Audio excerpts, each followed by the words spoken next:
જય જોહાર। જે રીતે નેત્રંગ તાલુકામાં સ્થાનિક સ્વરાજ્યની ચૂંટણીમાં તાલુકા પંચાયતમાં આમ આદમી પાર્ટીના 8 સભ્યો ચૂંટાયા હતા, ભાજપના 7 સભ્યો ચૂંટાયા હતા અને કોંગ્રેસનો 1। એમાં અકાળે આમ આદમી પાર્ટીના અમારા 1 સભ્યનું મૃત્યુ થતાં 7 સભ્યો ભાજપ અને આમ આદમી પાર્ટીના થઈ ગયા હતા।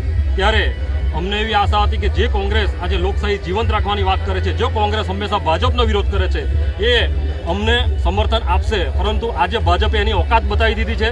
જે વર્ષોથી ભાજપની બી ટીમ તરીકે કામ કરી રહી છે, એ કોંગ્રેસે આજે ફરીથી ભાજપને સમર્થન આપીને એ સાબિત કરી દીધું છે કે કોંગ્રેસ ભાજપની બી ટીમ છે। અને જે નેત્રંગમાં પણ જે આદિવાસી સમાજ સાથે જે લોકોએ ગદ્દારી કરી છે, હું નેત્રંગની પ્રજાને અને ખાસ આદિવાસી સમાજને કહેવા માંગુ છું, આવા ગદ્દારોને ઓળખવાની જરૂર છે। આપણે હિંમત હારવાની જરૂર નથી। આવનાર દિવસોમાં 2027માં વિધાનસભા પણ આવે છે, ત્યારે આપણે એમને બતાવી દઈશું, પરંતુ ખરેખર આવા ગદ્દારોને હવે ઓળખી લેવાની જરૂર છે।